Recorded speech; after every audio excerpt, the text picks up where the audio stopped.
I was born and raised in Minnesota. I'm from Seattle, Washington. I've never lived anywhere else until I came out to Maui. Island fever is definitely a thing, but I did not experience that. Not even after a fire. The day before, so 8/7, I'm taking my daughter to the dentist from Lahaina. We're driving to the part where you turn off for Kihei. There's a small brush fire, and I look at it, and I immediately call 911, and then I text Isaiah, and I text my friend Liz, and I say, please pray for Maui. And they're both like, what's going on? Fire, like, what is it? I'm like, I don't know, but I just know, like, something's happening. It was so windy that day, and it was so hot. This is the season when stuff like this happens. We never had anything what happened the next day. Got up at 4:30 that morning. It's time to fill up water. So I start to fill up a half gallon. The power flickers. It goes back on and then it goes off again. And that's the last time we had power in Lahaina. No power. In Lahaina, Safeway is right in town. We knew it had generators, so we went there to hang out and just see everybody, like, what's going on. It was bizarre, and I have a 6-year-old, and so we get in there with her. So we saw a bunch of people and just like, how you doing? How's your day? And then we left to go hang at Bené's house. So we're just staying there trying to keep ourselves busy. It's super, super hot, but you have to have all the windows closed because the wind is kicking up so much dust. As I'm leaving Bené's house, down towards town, going north, there's a power line down and you can't see anything. You can't see the church, you can't see anything. It's just black smoke. And I go the other way and I immediately hit my phone, call Bené.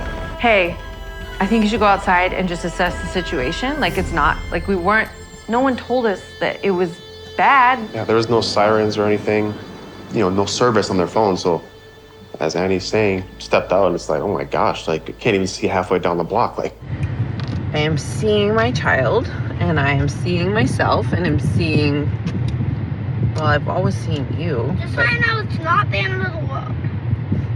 It's just, what is it? Not the end of the world,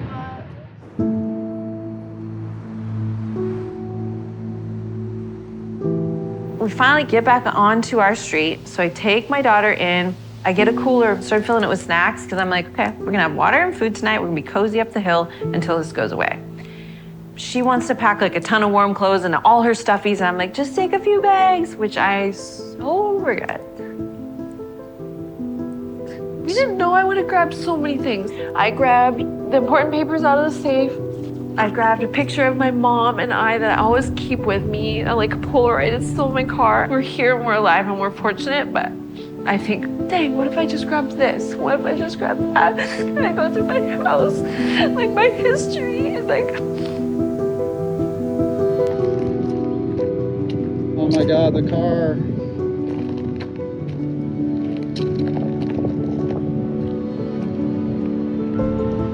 the people of Maui were, shipping. They were coming by boat, because the harbors, like one of my buddies, he was trapped at the Maui harbor for 3 days, and they were shipping in supplies. And you had locals that were using their own boats to help deliver supplies. And, dozens of gallons of gas just to go help people that were further on the west side. And you're just like, wow, like small world, even smaller island, and it was just really powerful just to be a part of that. That's why we haven't left Maui yet. The emotional and spiritual support that is being poured into this island seems to be at every corner. Yeah. There's people at the parks offering massage and acupuncture for free.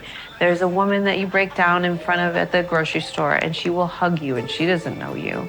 There are people from every place in your life ever texting you and asking you how you are. You haven't heard from them. Sending you happy pictures, trying to make you laugh, asking what they can do for you. Even just the help that he's provided, because he wasn't actually with us in the process. I was actually in Texas at the time. And he was there, connected all the way, but he has the kind of support that he's been able to provide for me emotionally and just being here. Where are we going next? I was talking to our landlord. She connected us with Lisa. Lisa actually was, oh my gosh, Lisa's so amazing. Lisa actually called me a couple times maybe and was like, I think I have something for you. Just talk to me. And she's like, come look at it. It's at this really special place, and I think, I want to show it to you, and I want to make sure that you come see it. So we came inside, and we're like, okay, yes, this is the next step. They've been ideal. I got very lucky that they were appreciative, they're respectful, they're quiet, they're wonderful.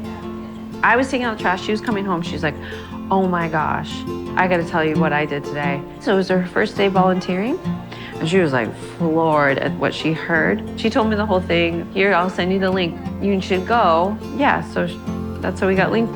Happy birthday, dear Isa. We got here, checked in with Lisa, and then we filled out some paperwork, and it took about 5 minutes, so it was really quick, and it was a good experience.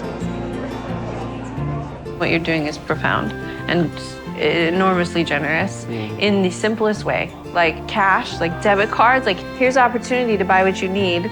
We don't know what that is, but you'll figure it out. So take your time. Like that's so generous. You don't have to fill out 6,000 forms and find your tax ID from 2019, like all the government phone calls and stuff. Like I know that's of support, but it is so overwhelming. Like it's like, I don't even know where to find that document. And I understand there's all these rules and things, but the love that's wrapped by what you guys are doing is that's aloha. And that's why you guys are linked with them. And that's why you're okay being here and feeling all this. Let's hear your story. Let's connect. Let's see where you were, and let's figure out how to help you. Like that genuine connection of support is really what is needed right now, and you guys are providing. Like, it's massive. What you guys are doing is amazing. We're so grateful. Thank you.